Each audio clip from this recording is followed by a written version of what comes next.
समाजात घडणाऱ्या घटना पाहण्यासाठी निर्भीड निष्पक्ष चॅनल म्हणजे संपादक संजय कारंडे यांचं Ajinkyatara news channel. Ajinkyatara news चॅनलला लाईक करा, शेअर करा, सबस्क्राईब करा आणि कमेंटही करा.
जिल्हाधिकारी कार्यालय सातारा या कार्यालयाच्या आवारामध्ये पुण्याच्या धर्तीवरती पार्किंग तसेच गटर व काहीच ठिकाणी संरक्षण भिंत अशा नावावरती ठेकेदार पोचण्याचा धंदे चालू आहे.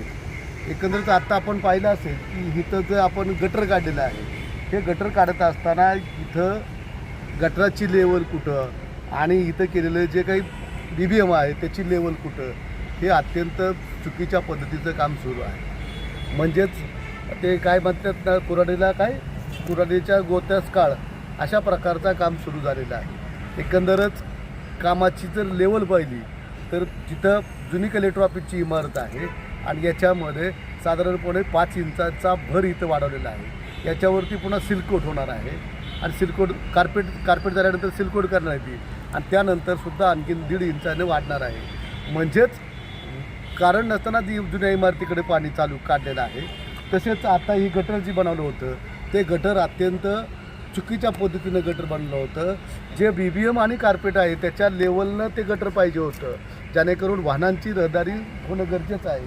परंतु हे गटर साधारणपणे 5 ते 6 इंचानं या कार्पेट आणि BBMच्या वरती जाते. म्हणजे काय चाललेलं आहे इथं? काही ते इंजिनियर काय झोपा काढतात का? इंजिनियरचं अजिबात या कामावरती लक्ष नाही आहे. इथं कुठलाही अधिकारी नसताना हे काम होतं आहे. आम्ही खडीकरणाच्या वेळेस पाहिलं की इथं सगळ्या लेवल चुकलेल्या आहेत त्या, आणि कुठलं पाणी कुठं काढलं ह्याचं जर ज्ञात होत नसेल अधिकाऱ्यांना, म्हणजे जे काही PWDचे काही शाखा अभियंता असतील, उपअभियंता असतील, यांनी जाणीवपूर्वक ते कामावरती दुर्लक्ष करत आहेत. फक्त हा जो ठेकेदार कोण आहे, तो ठेकेदार हा काय बांधकाम मंत्री जे आहेत शिवेंद्र महाराज त्यांच्या जवळचा माणूस असल्यामुळं त्या ठेकेदार म्हणजे फार मोठा तत्त्वज्ञानी असल्याचा कामाचा धंदा त्यांना वाटतो आहे. परंतु आता डोळ्यापुढं तुमच्या आहे की त्याला त्या कॉन्ट्रॅक्टरला लेवल का नाही गेली, कुठली लेवल काय चालली ते, आणि अशा पद्धतीचं हे निकृष्ट दर्जाचं काम चालू आहे. आणि आता जिल्हाधिकारी साहेबांना आम्ही भेटणार आहे, उद्या परवा याबाबत निवेदन देणार आहे. या कामाची क्वालिटी कंट्रोलच्या मार्फत चौकशी करण्यात यावी. इथं BBM कशा लेवलनं केलेलं आहे, BBM कार्पेट करणार कुठल्या लेवलनं करणार आहे, उद्या सिल्कोटमध्ये करताना काय करणार आहे, प्रत्येक गोष्टीला तुम्ही मशिनरी वापरणार आहे का रेडीमेड आणणार आहे ते सुद्धा कळू देण्यात गेलं आहे. तुम्ही जे डांबर वापरताय ते अ ब दर्जाचं आहे का क दर्जाचं वापरताय, हे काय कळायलाच मागत नाही.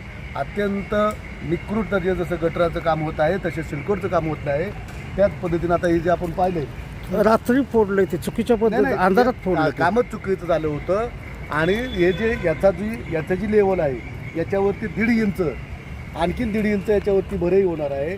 आणि ती जी टॉप घेतलेला आहे तो टॉप अगोदरच वाढलेला आहे आणि त्यामुळे त्याची लेवल करण्याच्या अनुषंगाने वाढवलेलं आहे. पण वाढवत असताना त्यांना जिकडून तांत्रिक तपासणी अधिकारी आहेत त्यांना त्या लेवल समजली पाहिजे ना. लेवल सर्वसामान्य माणसाच्या डोळ्याला समजते, आणि अत्यंत त्यामुळं कोण फक्त ठेकेदार पोचण्याचा धंदा आहे आणि संबंधित ठेकेदार हा फक्त बांधकाम मंत्र्यांचा जवळचा आहे म्हणून त्याला 5-7 कोटीचं काम दिलेलं आहे. मग कुणाची किती टक्केवारी आहे ही काही कळतच नाही. 8 टक्केवारी देऊन काम होणार म्हटल्यानंतर कामाची ऐशी की तैशी असणार एवढं मात्र निश्चित. आणि त्यासाठी येणाऱ्या काळामध्ये रिपब्लिकन पक्षाच्या वतीनं आम्ही जाब विचारू एवढं मात्र निश्चित. जिल्हाध्यक्ष आता आमच्याबरोबर इथं आहेत, मदन खांकाळ जे आमचे जिल्हाध्यक्ष पश्चिम विभागाचे आहेत, त्यानंतर आमचे कामगार युनियनचे जिल्हाध्यक्ष रामभाऊ मदळे आहेत. आणि आम्ही सगळ्यांनी आता काम पाहिलेलं आहे. आज उद्याच्याला आम्ही रोकडे साहेबांना याबाबत निवेदन देऊन आंदोलनाची दिशा ठरवू.